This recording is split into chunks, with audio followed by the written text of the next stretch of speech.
Mairead Lavery is my name. I look after country living in the Farmers Journal, and we're delighted to have such a great crowd here today. Really good to see you all. Anyway, our next session, families, successful families in agri. You often hear it said that the best kids to employ in a job are farming kids. And there's no doubt about it. There's a real plus there for them. Basically, they have no idea what a weekend is because they never have it at home because farming is 24/7. And they turn their hand to anything. They use their initiative because they're used to, will you stop that animal? Will you do this? Will you do that? Will you do the other? So they're used to taking initiative. They're used to getting on and doing the job. So what I want to do is introduce the Woulfe brothers here. And we're going to do a kind of cascade effect. We're going to start with the elder lemon of the family. And you have to guess which one that is now, all right? Actually, they're sitting in age order. And it's really nice to have them all here. And I'm going to start off with Jim Woulfe at the far side. Jim, you did a dairy science degree, which was a real good route into the whole co-op area back those days. And you started with Ballyclough Co-op at the time. You started with Ballyclough, and then they merged with Mitchelstown to become Dairy Gold. Dairy Gold. Yeah. And what was your career path through the Dairy Gold, Mitchelstown, or Ballyclough structure? Yeah, I suppose straight after coming out of college, I finished on a Friday and started on a Monday with Ballyclough, as it were, back then, and went into production, which was. It was a shift manager role, so you were really shift supervisor. And I recall at the time, it was a bit daunting. Here was I, not yet 20, and I was had people reporting to me that were not alone old enough to be my father. But you had four younger brothers reporting to you all the time. Yeah. It was child's play. Yeah, and I suppose what was the challenge was that you had people who were father's age or even grandfathers, people in their 60s at the time. Yeah. So that was the start of it, but you were getting responsibility from more go. Right. And then you moved into the whole agri area, into farmer relations. You were in the whole production end of it in terms of cheese or milk and cheese and powders as well. Yeah, I spent 4 years in the whole production area, milk powders, whole milk powder scheme and all the rest of manufacturing, and then moved on to butter. There was opportunity within an organisation like Ballyclough at the time, and an opportunity came up to deal with the whole farmer side of it and the whole milk quality, farm liaison, milk supply. And I gravitated to an opportunity came up there, got a role there, and moved on through that role right into the merger in 1990, and then I became milk supply manager for the group Dairy Gold in 1990. Right. And then you went totally away from farmers in a way, and the whole production side of it, and you were given the opportunity to become the HR manager. Yeah, that was in 1997. Which is a really different role. Yeah, that was probably the most defining period in my career, or the most challenging period, because you knew the organisation well, you were comfortable in your environs, but you were moving in to deal with the whole employee sector. It was personnel management at the time, it would have been called, rather than HR. I suppose what you were dealing with was the unions, multi-sites, diverse range of challenges, an economy that was growing faster outside than the dairy industry was growing. We were rationalising because of quotas. So it was a kind of a daunting period, really. Right. And then you went on from that to be the head of agribiz. Head of agribusiness, yeah. And you're appointed CEO in 2009. And you've been there since as the head of the biggest farmer-owned agri co-op in the country. Yeah, that's correct. Yeah, so yes. So you led the way. Now, tell me what Liam did. Yeah, well, I suppose Liam, he followed my footsteps first of all, in that he chose to do dairy science. Did you share a flat down in Cork for dairy science? Yeah, he did dairy science, and he graduated in 1981, 2 years on. From there he went to North Connacht Farmers up in Mayo, Sligo, in an advisory role. Then a number of years later he came back to Golden Vale to head up the milk business with. And was there a bit of rivalry there now? One in Golden Vale, were you chasing each other's milk by any chance? No. No, there was very, very. It was it was, I suppose, there was very orderly discussions and very, you know, exchanges of information, but nothing untoward happening in that point. Okay, so there was no equivalent of pillow talk. No, not indeed. The competition authority needn't have been worried either. Right. And then I suppose that was in the mid 80s, and Liam moved on to different positions within Golden Vale as senior positions. And from an education point of view, I recall he did a master's in leadership at University of Ulster. And I suppose then the whole issue around something that would be maybe different about his CV was that there's a little bit or a real bit of entrepreneurial spirit in him, and he did a little bit of speculation about investing in local radio and things like that, success in that regard, and I suppose then with the acquisition of Golden Vale by Kerry, Liam decided which way was his career best to go, and his outside interests had grown to such an extent that he was totally independent, and he has at this point acquired the Grassland Agro business. Okay, and I think you were also Young Entrepreneur of the Year, if I remember correctly. That's correct. That's another job he had. Yeah. Okay, thanks for getting us. And so there's no other small backstory on Liam. Liam, have you anything to add to that? Yeah. Thanks very much. I don't have much to add, only that a lot about what has been arrived at by any of us, I suppose, and particularly myself, has been a series of opportunistic moments, really, and it has been a good education, great opportunities. Went to the west of Ireland, picked up a wife in the west of Ireland, a good Mayo woman, a Mayo woman. I was only there for 4 years. If I was there for 30 years, what would happen? But then I came back to Golden Vale, of course. But I suppose the good thing about it was in Golden Vale, because we were it was a very weak co-op in 1986. But the great thing that I got there more than anything else was the massive exposure to expansion, to acquisition of businesses, to growing business, to rationalising businesses, to breaking up businesses into moving parts, so that you could actually see what are the objectives of each part and rebuild them. And the pride of everybody in something that has gone a little bit moribund to actually being turned around is so exciting. Yeah. And that excited me. And I suppose when the whole opportunity came, when Kerry bought Golden Vale, I made a commitment that I'd stay with Kerry for 2 years, and I was very, very happy with them. And I must say that Dennis Brosnan and Hugh Freeland, those lads, I would have to say nothing, only good things about the experience I had in Kerry. But I was for pastures new anyway, because that was agreed at the beginning.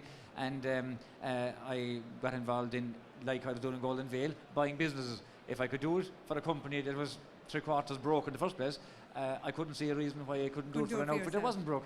And you made a few bob out of Limerick Radio, didn't you? Yeah, it wasn't the paper, and I saw that. But but I would have to say we did very well out of that. But once again, it was the same principles, looking at the key characteristics of people, how you organise them, how you structure them. Listen to your market and make sure you try and match the supply of your services to the market, and that was very exciting, and that was a great period, and I would be so proud of my connections with those people still, and I meet them regularly, and I'm very proud. The same managing director of the radio is there today as was there in 2001. Great people. I've nothing to do with it now, but very proud of it. Right, now next man along the line, you're going I just want to introduce Michael. Michael did a BSc in industrial chemistry in IHE. You would have said he was doing a very different curve to the rest of us in that regard. Michael then, he did his co-op in a company called Biocon in Carrigaline, and they were a very, we'll say, scientific enzymes and colours and all that type of thing was their activity. The rest of us didn't have a clue what that was about, and still maybe don't. But then he did, while he was on the job, he did a master's in chemistry, and subsequently he did an MBA as well while on the job. And what happened, sorry, I forgot to say there is, he did his co-op in Biocon, and immediately he finished his degree, he got a job there. So like Jim's story, he got back to where he started. Now that's one of my problems, but don't ever, people have run down internships and all of this sort of stuff. They are so worth doing. Yeah. If you're up to it, they are worth it. Well, I would say your comments are probably very true, but unfortunately I'm probably an example of the opposite. I did my co-op in Ballyclaw as well, got no job Oh, afterwards. here, I'm they had still one of carrying you, it was wounds. enough. I'm still carrying wounds, but I've got over it. So all I would say is I could not say strongly enough the possibility of getting a permanent job after that is unbelievably strong if you really put your heart Yeah. and soul and Yeah. have the passion. Whatever you do, have the passion, commitment, and Yeah. to the service. But Michael started off in really the whole chemical end of it and ended up in the food sector, Michael. Well, Food ingredients, really huge area. I was in food ingredients in the beginning. My brothers mightn't have recognised it as such at the time. It Right. wasn't so much a buzzword. But yes, I mean, the graduate trainee programme, I kind of started, and I never did an interview for the job, and just progressed through different positions throughout the business, and it just happened to be acquired ultimately by Kerry via Unilever and via ICI. So 12 years in Kerry, and you mentioned there about graduate trainee programmes. I mean, I think Kerry is a fantastic example of graduate trainee programme. Our CEO, Stan McCarthy, and I think virtually everyone of the next line in the business at senior level came through the graduate trainee programme. So those of us who didn't won't necessarily get to the top. And the shorthand for it is the Kerry Cubs, isn't that it? Well, yeah, I mean, that's one way of looking at it. But it Yeah. also is, mention was made earlier on about determination and work ethic. And, you have to have a work ethic. And I heard you mention there earlier on about, farmer sons as candidates in an interview. And daughters. And daughters, but it's not only an Irish thing, that's something that's true all over the world. And Yeah. I was interviewing somebody recently in the States, and the HR city slicker who was interviewing with me said, we'll hire the farm boy. He's got a good work ethic. And that's something Yeah. that's very strong in Kerry. And it's not that highfalutin, but 95% of what somebody needs to do a job is learned on the job. You need Yeah. a foundation first. In some cases that's science, in some cases it's HR or finance or some other discipline. But the vast bulk of what you need to do in a job is learned on the job, Yeah. provided the willingness to learn is there. Yeah. And be open to.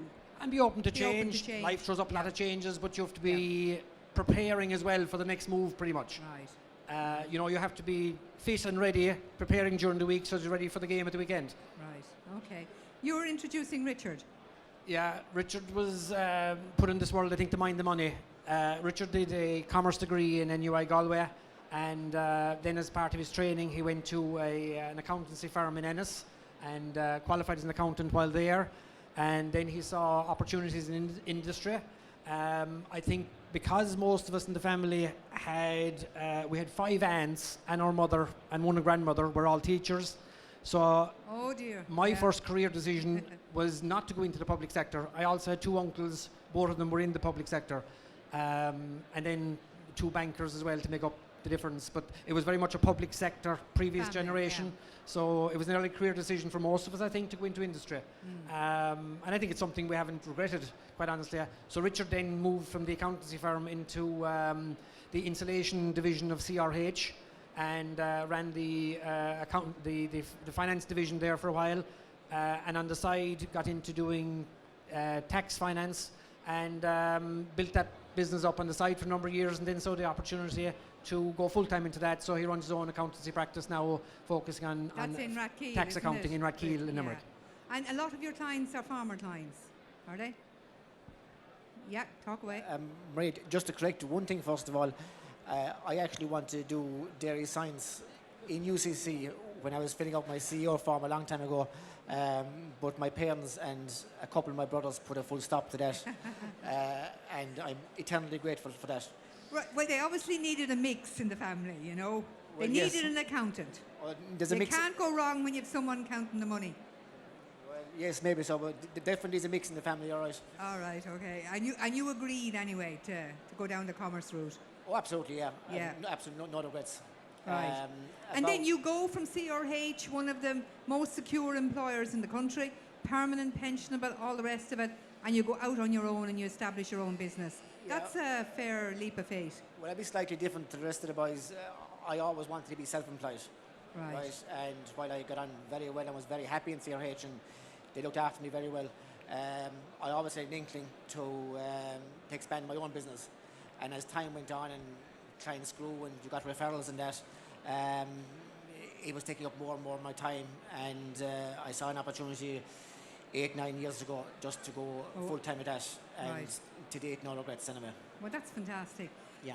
At the heart of it all is a farm in West Limerick, a dairy farm. David, you're the farmer. Yeah. Richard, you're going to introduce David to us. Dave is the baby of the family, and he was literally left holding the baby at home on the family farm. He was working for approximately 20 years with my father, and he learned his trade there. Unfortunately, this time of the year is extremely time demanding, and it's farming, dairy farming is effectively 24-hour a day for a number of months. Even as late as this morning, he was up.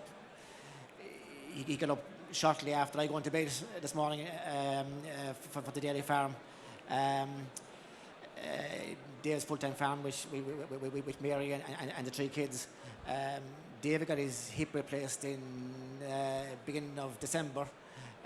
He resigned or retired as manager of the local hurling team in late December, and the rumour locally is he's going making a comeback with the junior bees this spring when the cows have finished calving.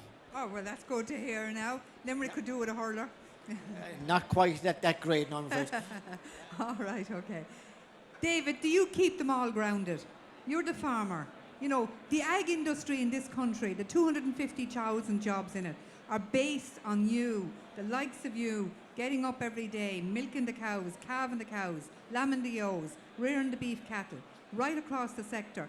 The baseline of it, you've got your brothers in all different parts of the business. Do you help keep them grounded, or do you show them the reality check for life as an actual farmer? Well, the honest answer, Maureen, straight away is I try, but it's not easy. Right. I mean, Jim, obviously I supply Dairy Gold, and I mean, you know, talking about the poor price of milk is like talking to the wall, because we hear about, you know, Dairy Gold, their bank covenants and all this. There's nothing about the farmer and their commitments to the banking when it comes to the price of milk, you know. Does that lead to between that now and the price of fertiliser and your tax bills and your accountancy bills, well, does it lead to a fairly heated discussion, does it? It can, yeah, but you know, anybody who's the youngest in the family will empathise with me when I say, you know, they still look down upon me as being the baby and being the one who kind of knows the least and just stay quiet, you know. Yeah, it was the same with Liam, you know, fertiliser. You guys, every sort of reason why fertiliser prices are dear, even though you're reading the Farmer's Journal, why they should be €100 maybe a tonne cheaper. But Liam always has a reason why they should be as dear as they are. Right. And as for Richard, you know, in the accounts, you know, he comes up with figures every year. I don't know where he plucks them from, but it just means a big tax bill every year for me, anyway. You know. Okay. The future in agriculture, you're in whole different areas of it. You see the crowds here today. We've literally, health and safety has made us stop letting people in because we've so many people here. For so long it was considered a brown industry, brown acids. A sunset industry was named, you know, in the middle of the 2000s. Where is the future? Michael, can I throw that at you, because you're in the whole ingredients business, and you know where Kerry has absolutely flown its wings. I mean, mention was made earlier on of, you know, 90% of the food produced in Ireland is exported. That's a fantastic asset as a country. I travel an awful lot in my job, and I visit countries who import the vast bulk of the food they produce, the food they consume. We don't have mineral wealth or oil or things like that, but we have a good climate. We have a history of making food. We have a very good reputation worldwide in the food industry. I think we have to focus on making higher value-added food products. I think if I can advise my dairy colleagues in terms of the food industry, to see Ireland produce something like 15 or 16% of the world's supply of infant formula is encouraging. We need to do the same in an awful lot of other sectors. I happen to run a small little piece of a Kerry ingredient business called Enzymes. We make enzymes down in Carrigaline and Cork.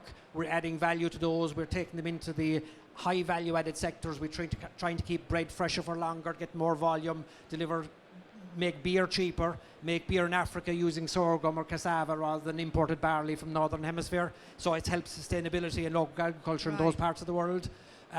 The emphasis of what I'm trying to say is that we need to move up the value chain as far as we possibly can. Go away from commodity. Go away from commodities. Yeah. If the Dutch are the best at growing tulips, let them grow tulips. We'll do what we're good at and be world leaders at that. Yeah. And I think Kerry has done a good job in moving the ingredients industry into that, irrespective of where the products are manufactured. As a country, we have to move into the high value-added sectors, and that's where the jobs will be. And there's a whole variety of jobs, whether it's in human nutrition, pet nutrition, animal nutrition, HR, legal, finance, IT, accounting, whatever else. There's a whole variety of jobs in the food sector. A little bit away from the farm, yes, but with a knowledge of what has come from. And as I said earlier, in terms of a farming background, is very good for work ethic. In terms of when recruiters are out looking for candidates. And somebody made a mention earlier on in terms of, the challenge to get enough talent. There's always a challenge for talent. So while the vast majority probably of the people here are looking for careers, I can tell you the food industry and the ingredient sector certainly is looking for good talent all the time. So there are lots of opportunities for a variety of roles. You need the pipeline the whole time. Absolutely, Jim, all the time. In the milk market, milk prices, David's right, I mean, how can we go away from the commoditisation of milk and get more value added out of it? There's no doubt that all are pursuing that value add agenda. It's our strategy is to grow the value add piece in particular. The whole IMF piece that Michael referred to there is a really important sector. We supply into that sector. We're envious of what the likes of Danone and Nestle are achieving in terms of margin. And I suppose we're an industry that has come out of a quota period which has been really restrictive, where it has been rationalisation after rationalisation rather than growth and expansion from a dairy perspective. And is now we're investing in the context of facilities and we're growing now, and it allows us to play in the platform of added value. And until we had the product, we couldn't find the market. You can't sell non-existent product to a market. So there is a little bit of a lag time, you think, maybe. To come back to your fundamental question, I mean, there is great opportunities in business. Yes, milk price is going to be a fundamental outcome of market return and market condition. Okay? There's going to be cycles. Regrettably, right now, we're in a 24-month cycle that looks like it's going to go to a 30-month to a 36-month cycle. Now, I don't want to be doom and gloom on that, but that's what's happening. But let me say that in the longer term, we're recruiting now. We're bringing people in because our milk is flowing. The extra milk that we got from our members in 2015 post-quota was worth 54 million euro for the economy in Munster. So for the farming community. There are jobs there, quality jobs, and it is broad now, much more than dairy science in the past. The jobs are everything that Michael referred to there in the context of whether it is process engineering, nutrition, sales and marketing, accountancy. I mean, that's one of the reasons behind this Agri Careers Fair. I mean, there's an impression there, you're a farmer, you're a BAG, you're a milk lorry man, you're an AI man. That's it. I mean, they couldn't be more wrong. The range of careers in the sector is absolutely enormous now. Liam, you're on the international markets with fertiliser. You see the impact of globalisation. What do you think the future is there? Can we get there? Can we compete? Well, I think we can only we're internationally we're I'm not saying talking defeatist, but Ireland is not a producer of fertiliser, it's an importer of fertiliser. And internationally all we can do is be a price taker, because all the people in Ireland, the collective, every person in fertiliser in Ireland, we'll say, with the exception of one, we'll say, which is Yara, is not a producer. And if we were all joined together, the total market in Ireland wouldn't even make a decent factory, right? But having that said, I think the biggest trick in Ireland and biggest opportunity in Ireland is that 90% of the land of Ireland is deficit in pH, PK, PRK, and one or other of those three. The opportunity is to make the land of Ireland as effective and efficient as it possibly can be. And to that effect, for example, what we have done in the last 4 years is we have 25 agronomists on the road, and this is new from a fertiliser company. We do soil testing, soil science, and we match the product to the need of the farmer. Just because he bought 18612 for the last 20 years, and we decide after doing the soil testing. So the most important thing at farm level is to agronomy match the need, to match the product with the need of the farm, and to make sure that we help farmers to tailor their requirement to the minimum input cost, but the right input. And that's the important thing. To know what you're doing. And therefore we, for example, those 25 agronomists, they are qualified in one or other type of degree, whether it's from an IT, or whether it's from UCD, or whether it's from some other, and there's quite a number of them, very successful guys that are actually qualified by way of experience rather than by academic. So we will take a guy from any walk of life, provided the mindset is right, the empathy with the farming community and the farming need is right, and we're very interested in that. So that's what we are all the time. We recruited 4 people in the last 3 weeks, and we will have more people to recruit. But in general, we keep a portfolio of people on our books all the time. Okay, thank you. One final question, gentlemen. Would you encourage your families into the ag sector? I certainly have no difficulty in encouraging them into the ag sector anyway, but I would treat the ag sector as a very wide base, because it's from food to marketing to anything.